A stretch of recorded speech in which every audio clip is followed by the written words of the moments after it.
All long-running franchises change over time.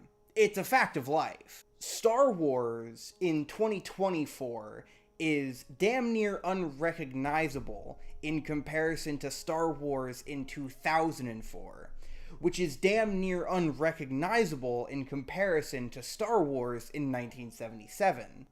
If you told child me in the early 2000s that Anakin Skywalker's best friends were a Togruta Padawan and a clone trooper that kinda looks like Eminem, I would look at you like you had just grown eye stalks out of your forehead. But that was the premise of Star Wars: The Clone Wars, the medium by which we would receive some of the best Star Wars stories ever told, like The Shadow over Umbara or The Siege of Mandalore, but just not Ghosts of Mortis. We don't talk about that one.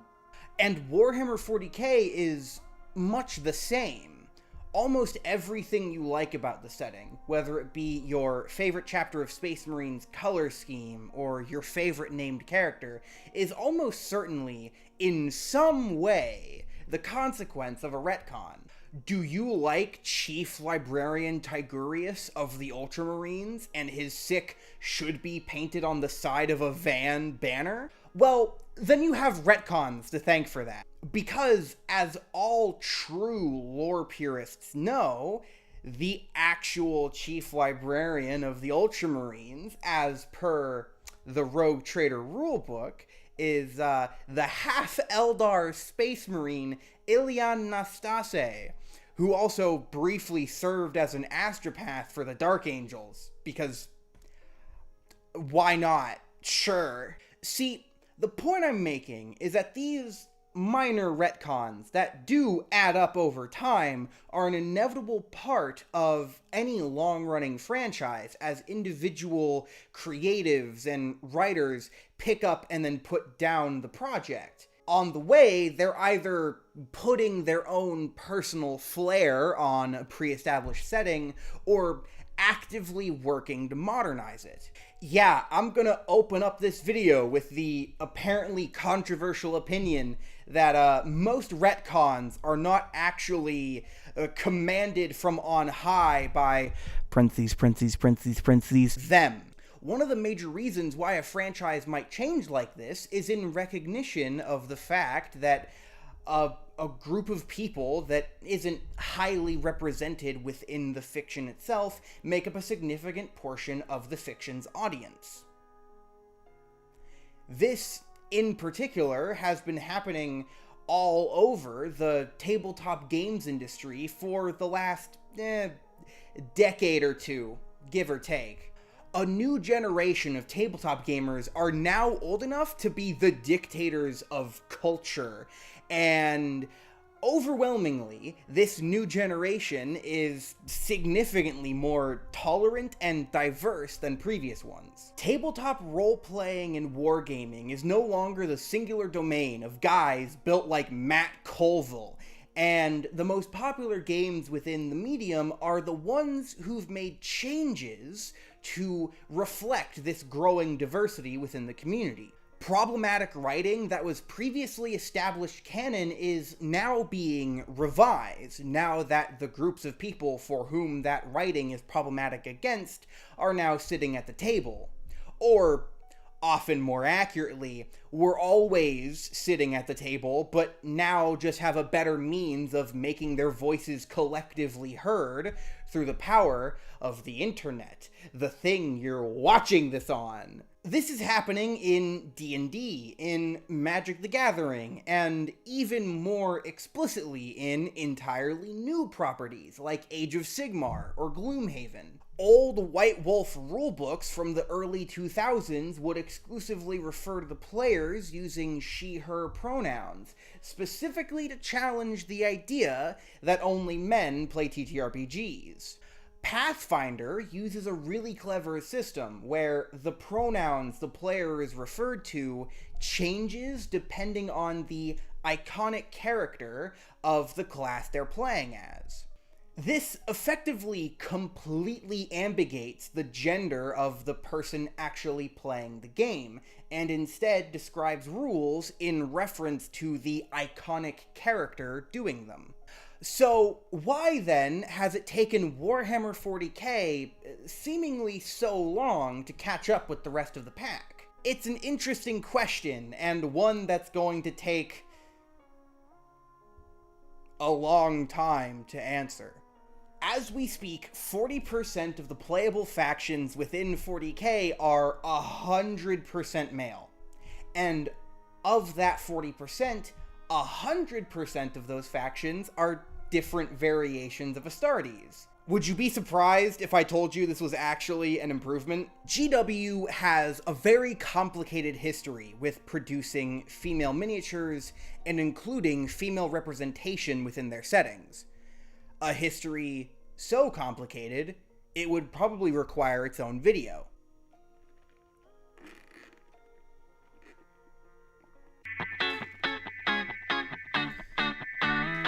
Well, I mean shit, since we're already here.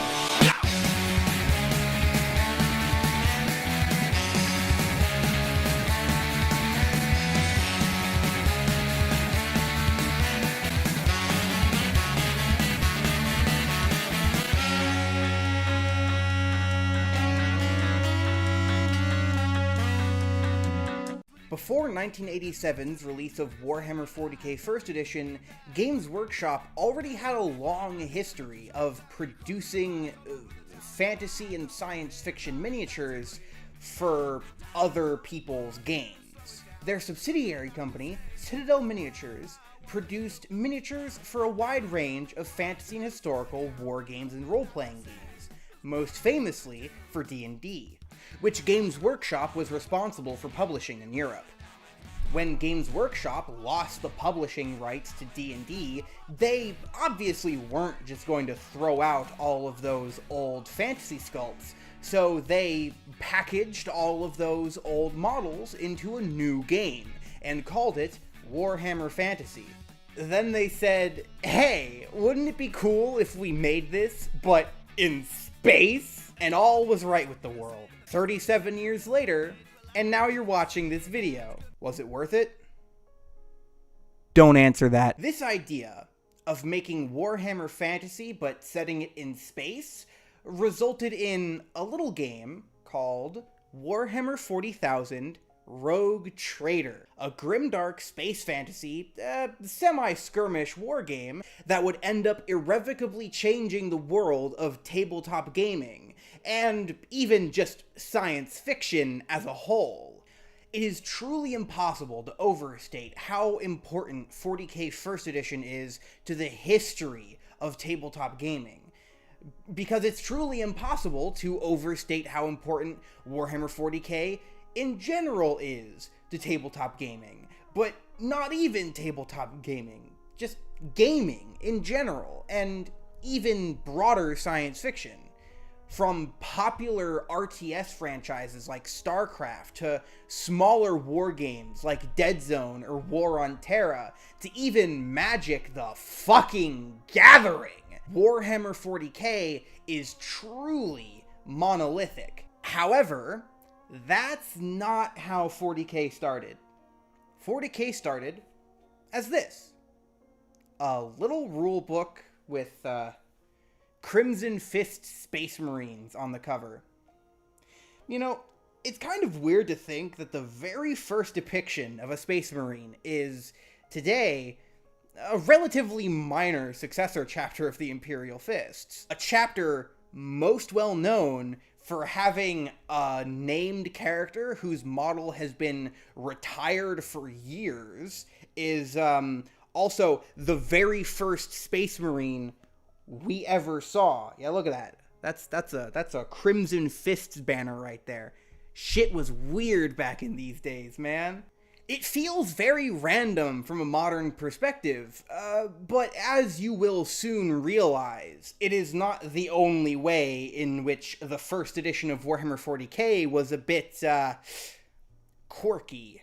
However, I'm not super interested in making a full retrospective on Warhammer 40k First Edition. At least, not yet. What I'm interested in, for the purposes of this video, is how First Edition handles gender representation. And honestly, it's actually not terrible. It's not up to modern standards. Let me make that clear. But it's also not bad. And in order to explain what I mean, I need to explain the peculiar way shopping for miniatures actually worked in the 80s.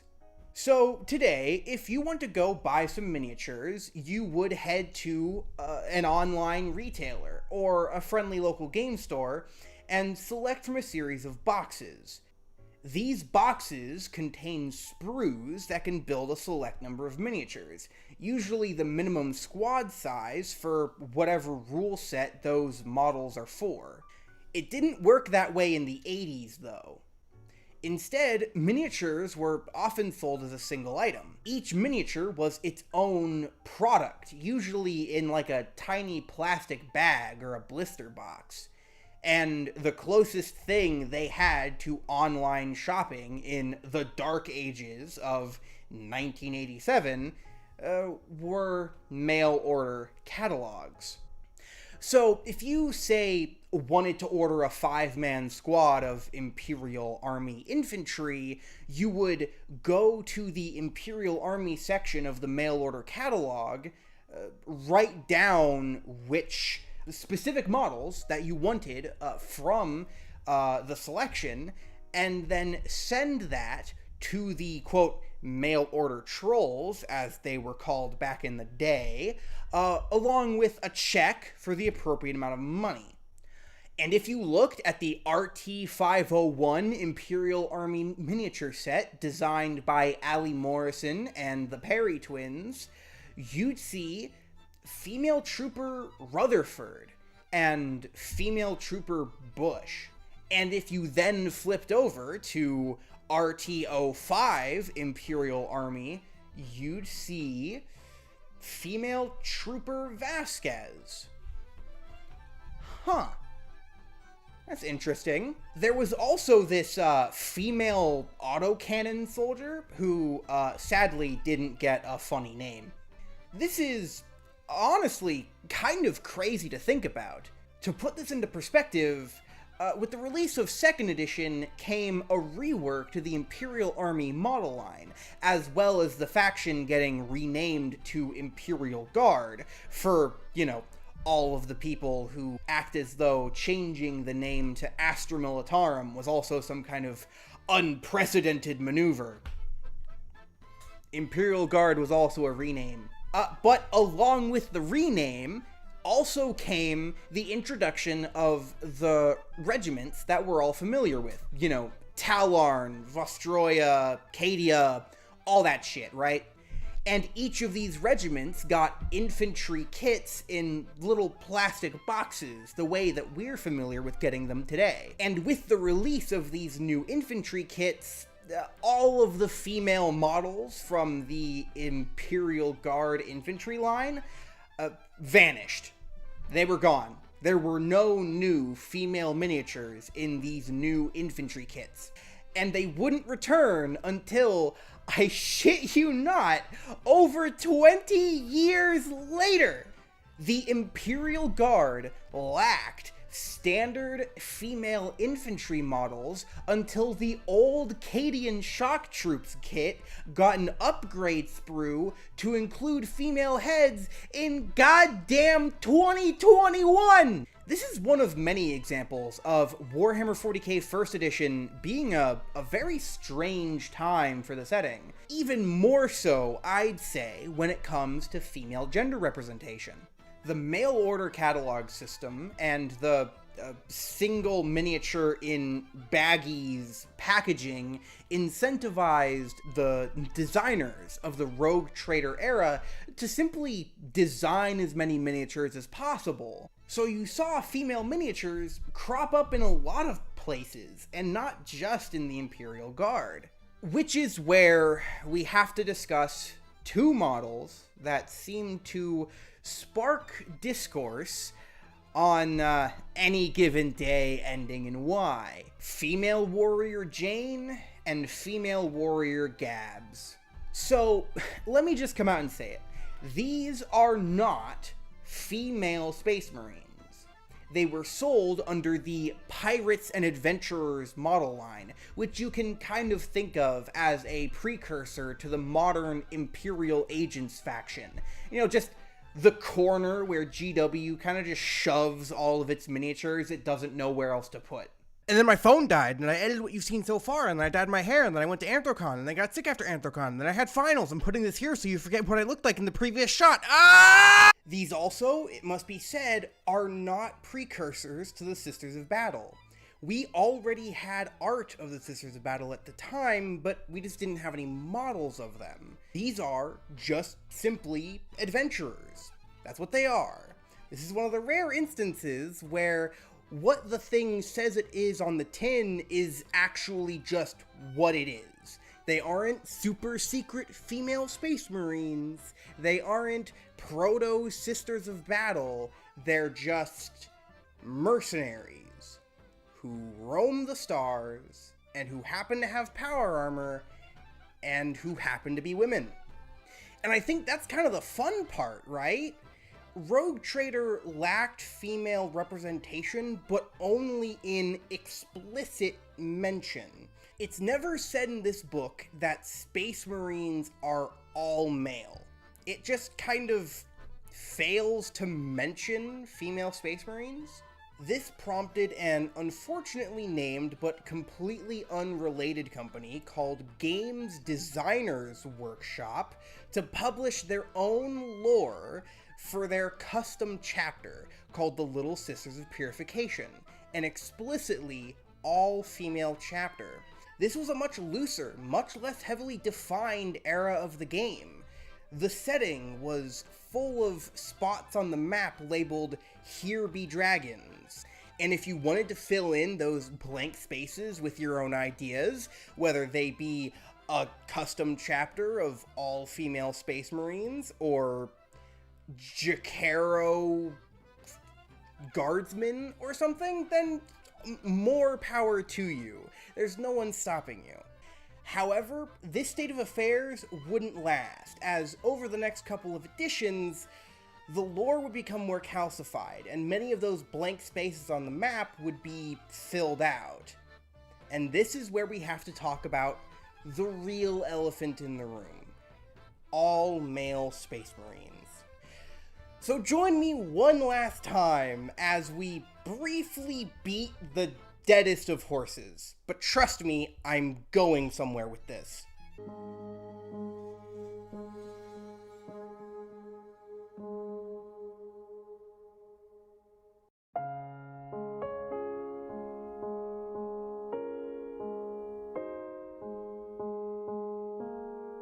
Again, you can tell I'm a real video essayist now, because not only am I uploading hour-long video essays with chapter breaks and outfit changes, I'm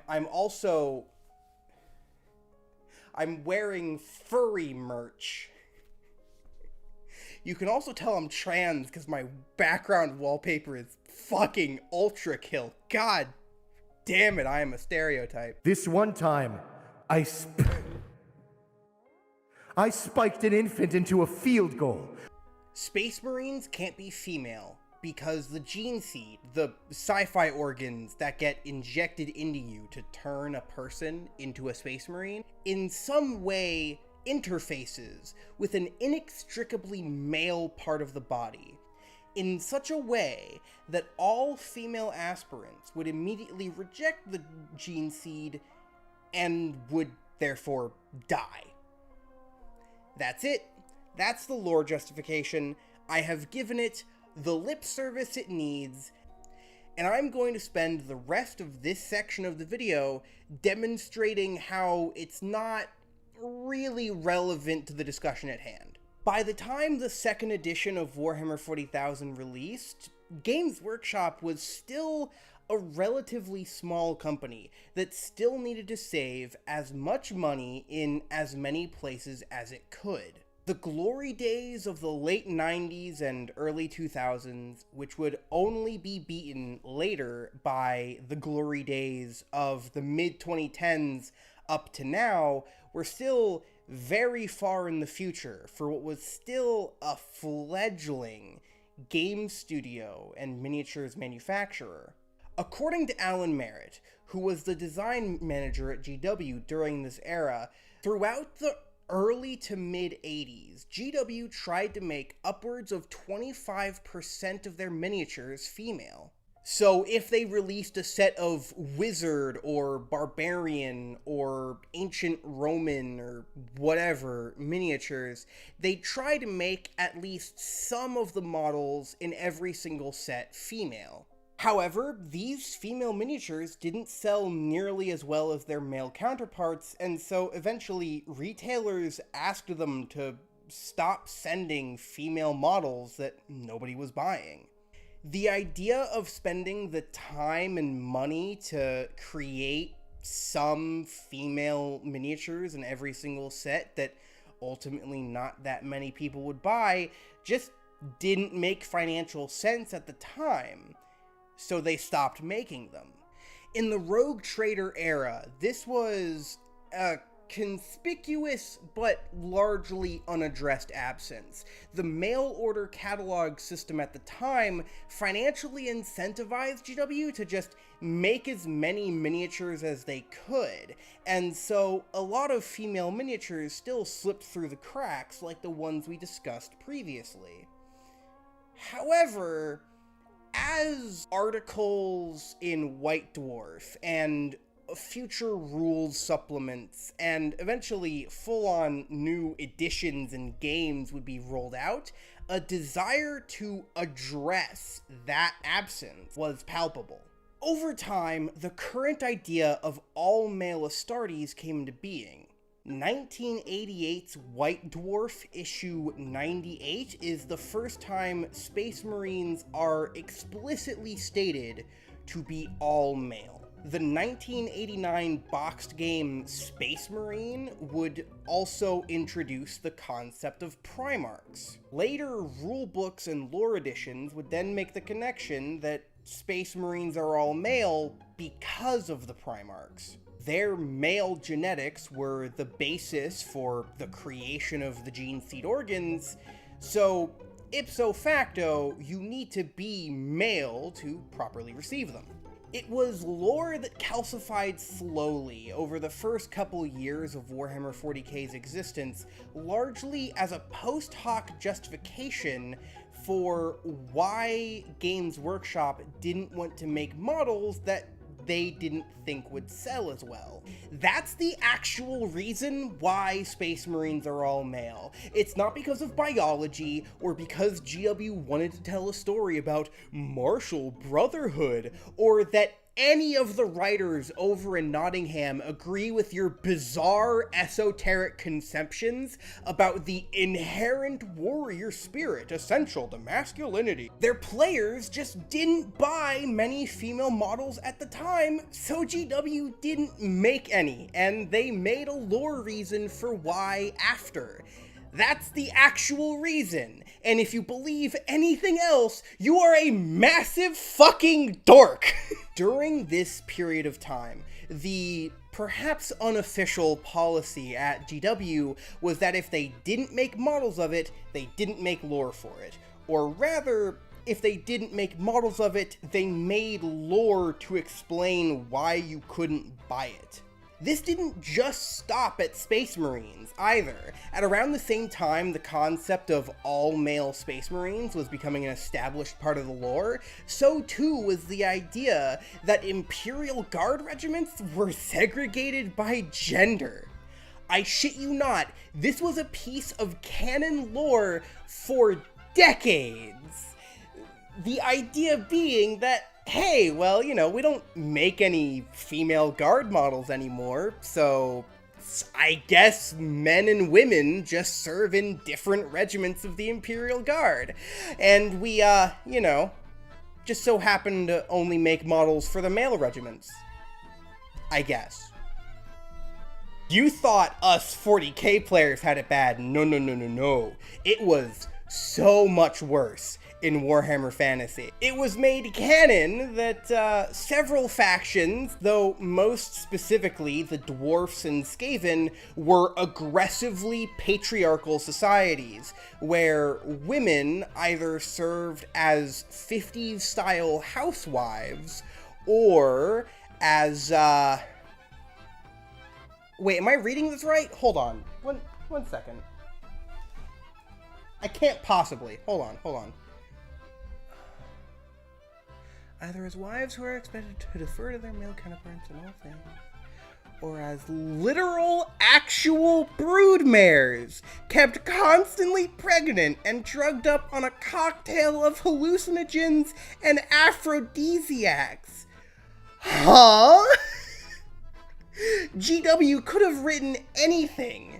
They chose to make dwarfs have the gender politics of 50s America and to make Skaven a weird combination of E621 tags. All of this to explain why you couldn't put titties on a storm vermin. What the hell? So throughout Warhammer 40k's various model lines, if GW wasn't producing any female models of that thing, there was a lore reason for why there weren't any female versions of that thing. However, in contrast, if something has women in it, it has to be for a reason.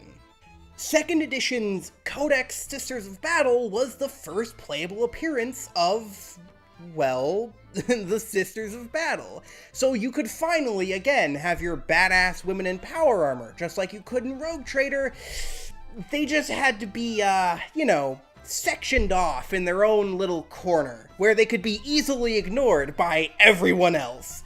This is, by the way, not an improvement. Tokenizing women by having 90% of your female models be part of an explicitly all-female model range that you then notoriously neglect for 20 goddamn years does not fix your gender problem any more than a Band-Aid fixes a high-speed collision. And yeah, it was tokenizing.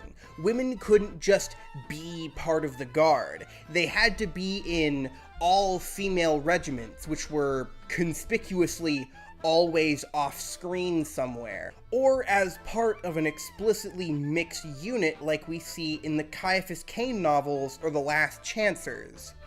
Just to draw a real-world parallel here for a second, the existence of the Harlem Hellfighters didn't imply good things about American racial relations in the 1910s, okay? There were 2 female models in Colonel Schaefer's Last Chancers, Warrior Woman and Rocket Girl, respectively. They were also the only female models outside an aggressively horny female commissar model that was a Games Day exclusive, by the way, that GW would sell for the Imperial Guard model range until Severina Rain got a model in 9th edition. Oops! So the question becomes, why? Why did Games Workshop's policy around gender representation get so bad so quickly after the release of 2nd edition? Well, I don't think this is malice. No, not that one. I mean like the actual emotion malice, not the Chaos God. I'm not so cynical as to say that this was some kind of intentional decision on the part of Games Workshop. I don't think the corporation had some kind of larger political agenda motivating this decision. To demonstrate this, I want to talk about an outlier to this issue, the Eldar.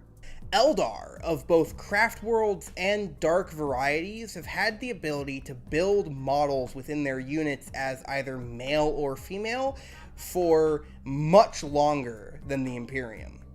The thing GW does now of, like, including 3 or 4 female heads and female torsos within a 10-man squad. Yeah, that actually started in the 90s with the Eldar. So I don't think this comes down to Games Workshop model designers just hating women. I think it just comes down to this is what sold well at the time.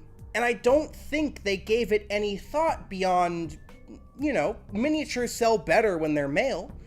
So why bother ourselves with the extra effort of making female miniatures in every kit?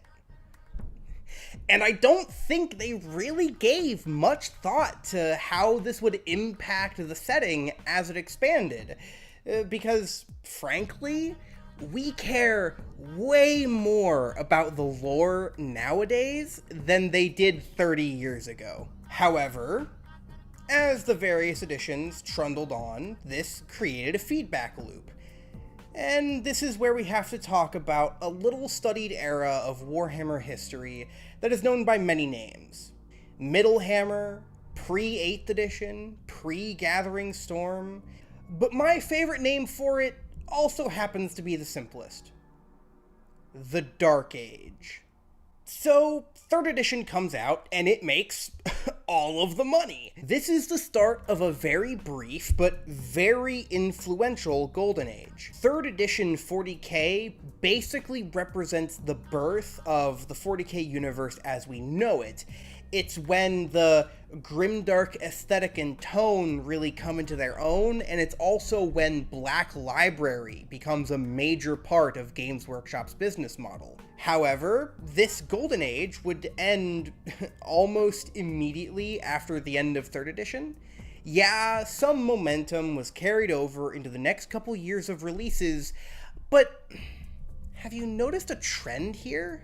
Throughout this period of their history, GW has been constantly taking the path of least resistance. Female miniatures didn't sell as well over a decade prior to the release of 2nd edition, and they were still so scarred by that they basically retired all of the female miniatures from the model lines that did previously have women in them. Sales data collected in the early 80s was still massively influencing their business decisions in the late 90s. Games Workshop is, very much stuck in their ways and very, very much not a bold or daring corporation. If they think something works, they will keep doing it long after it stops actually working. So when 3rd edition made so much money that they effectively took over the tabletop gaming industry overnight, they simply tried to preserve that success to clone it later, like a mosquito trapped in amber. From 3rd edition onwards, every subsequent edition of 40k focused primarily on incredibly marginal revisions. 5th edition's introduction of aircraft and the Necron lore and model line rework would be the last major revisions 40k would see as a game or as a setting for the next 19 years. GW thought they had found the winning formula. They thought they had a strong niche consumer base who would effectively keep buying their products at the same rate forever.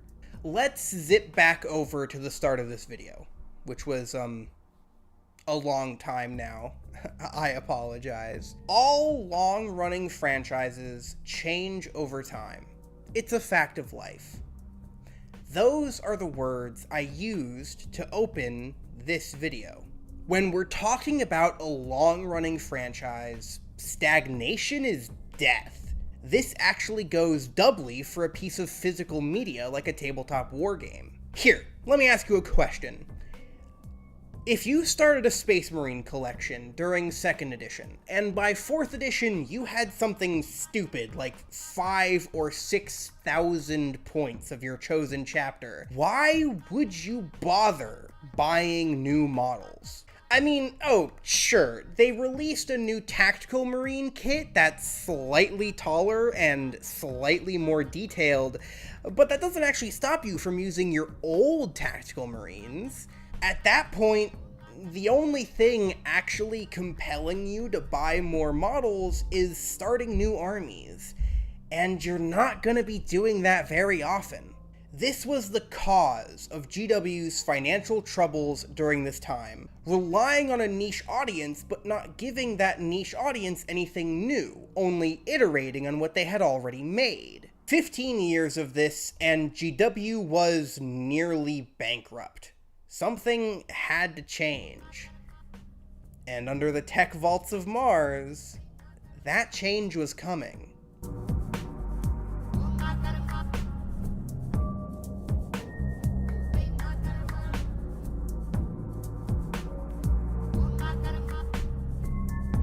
Hey, I figured a change of backdrop might be nice, just because at this point we've been staring at that painting table right over there for, well over half an hour.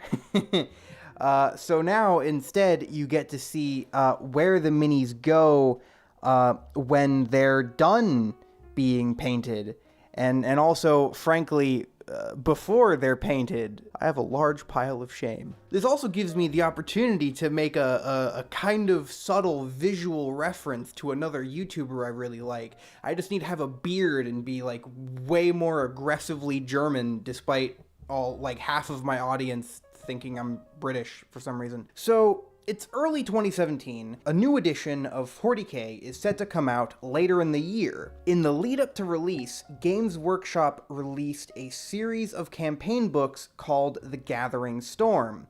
Now, see, the Gathering Storm trilogy completely uprooted the idea of 40K as a stagnant setting without a continuous narrative. Here were 3 campaign books that told an actual linear narrative across all 3, in which many events happen that radically alter the status quo of the 40K galaxy. The destruction of Cadia, the formation of the Ynnari, and the reawakening of Hilleman act as the vanguard for a massive reevaluation of how Games Workshop handles the narrative of the 40K universe. Going into 8th edition, things in 40K were, for the first time in a long time, actually changing. A new kind of Space Marine was leading a new crusade, which was helmed by the new Lord Commander of the Imperium.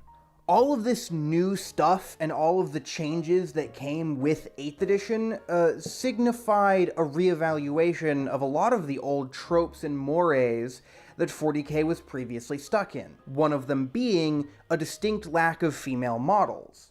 Everything else was changing, so why not also change this?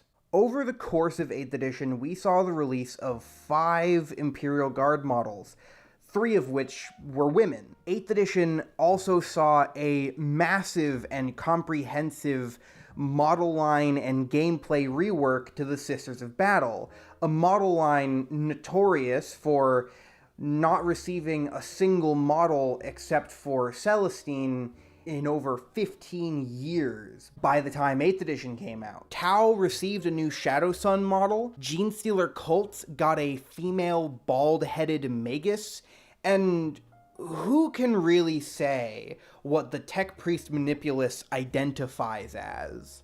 And despite some backlash from the you-know-whos, people who don't buy any GW products but sure have a lot of opinions about them, GW would double down on this approach going into 9th edition. 9th edition saw the release of a large model line revamp for the Imperial Guard, which included female options for the Cadian Shock Troops and Cadian Command Squad kit, as well as several new female-named characters for the Guard. In terms of Chaos, 9th edition also saw Chaos Cultists become almost a sub-faction in their own right, with units like the Dark Commune, the Accursed Cultists, and the Blooded Kill Team, which all came with plenty of options for building your models as either male or female.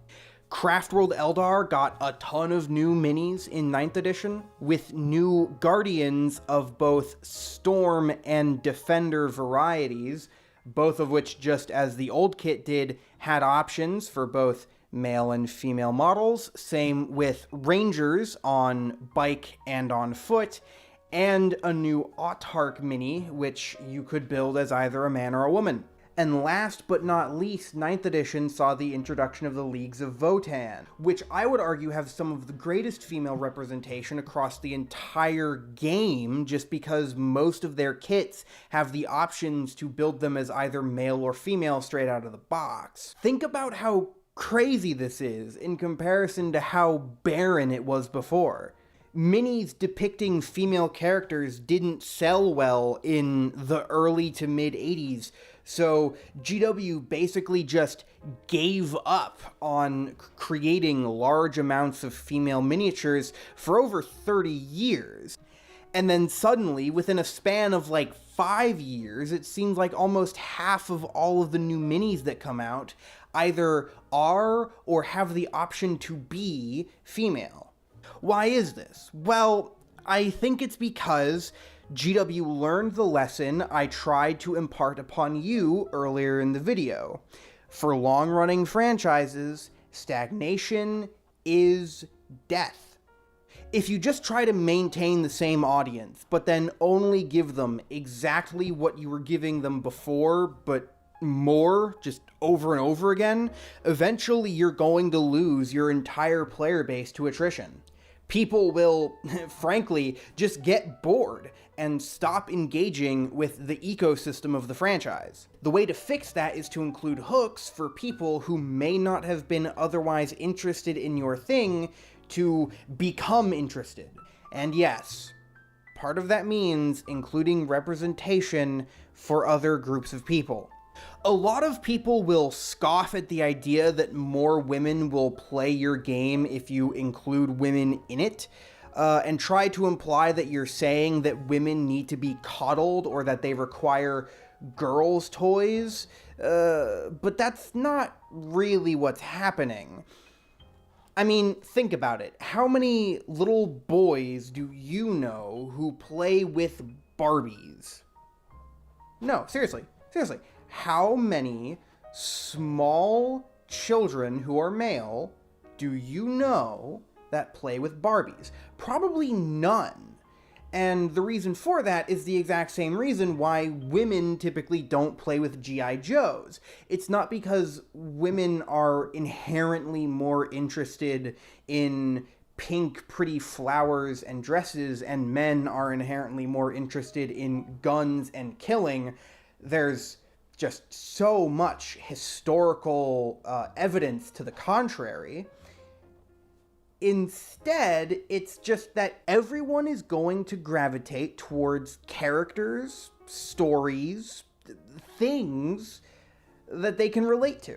And it's easier to relate to something if the thing that something is happens to look like you. It's just that if you're born into the hegemonic ideal, which is to say white guys, you probably don't think about this too often because you're so used to the feeling of being represented by the media you consume that you've grown numb to it. You know, most media so thoroughly caters to you in the first place that you don't even recognize that you're being catered to anymore.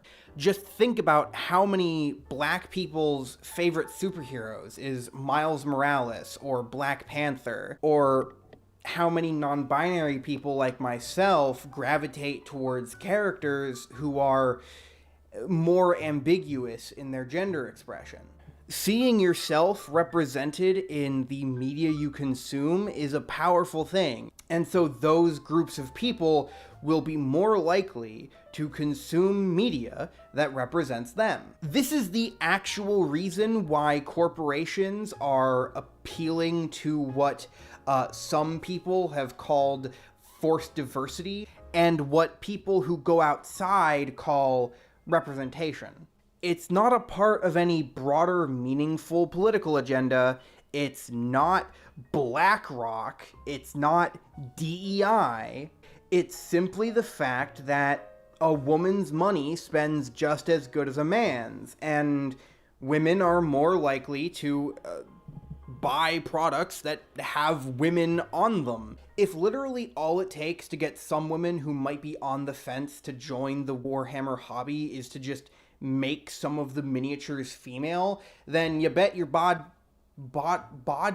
bottom dollar then you bet your goddamn bottom dollar that Games Workshop is gonna do that. This video is called Warhammer's Gender Problem, but you know what? I've yet to actually say what that gender problem actually is. So, for the final segment of this video, please allow me to get just a little bit more blunt.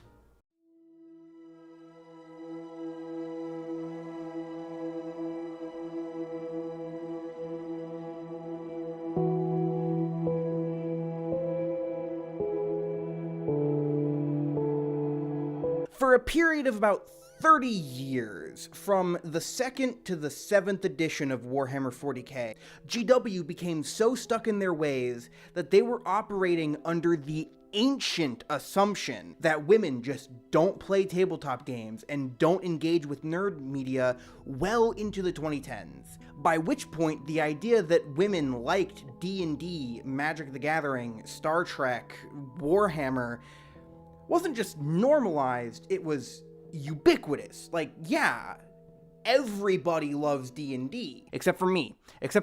I don't love D&D. Play any other system. Fuck D&D. Fuck D&D. Play the A Song of Ice and Fire role-playing game right now. Their business nearly died because of assumptions like these. Assuming that what was true 10, 20, even 30 years ago would remain true forever in perpetuity. Among these assumptions was the idea that Warhammer's just, kind of an inherently niche, predominantly male hobby, and there's zero hope of expanding outside of that demographic. This assumption in particular led GW to turn their own product just unbearably stale across the 2000s and 2010s. This is Warhammer's gender problem, and it's one that GW has been making an active effort to be rid of. The company has been spending the last 3 editions course correcting, expanding Warhammer's ecosystem to incentivize people from demographics not typically considered part of Warhammer's core player base to join that core. Because that is the only way to sustain a large, decades-long multimedia franchise. Stagnation is death.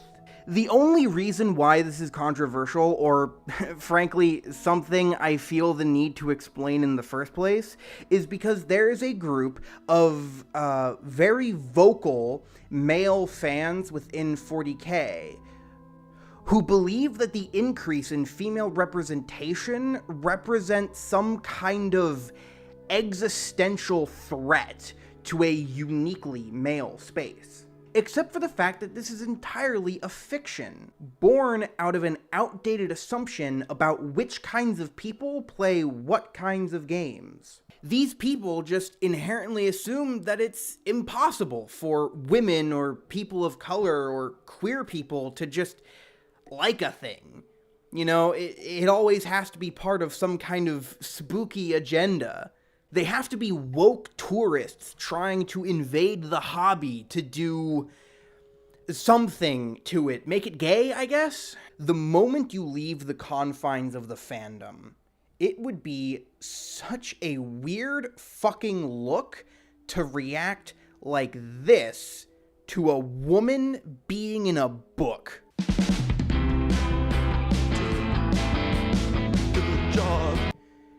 To treat the mere presence of a female character with this level of hostility would be bizarre in any other space, and frankly, it becomes really fucking weird the moment you just leave the fandom as defined by Twitter discourse. If you walked up to someone at a friendly local game store who had a female Stormcast head on one of their Custodes shield captains and started real-life Sephiroth posting like this, you'd get removed from the store. And that's who this video is for. For all of you fucking weirdos who reacted like this to female Custodes, to give you all a bit of a reality check. It's not forced diversity when GW makes a model with tits, or when GW says a model covered in so much armor you can't possibly tell what secondary sexual characteristics it has the potential to be a woman. It's GW catching up with the rest of the world. And that, finally, is Warhammer's gender problem. I'm out.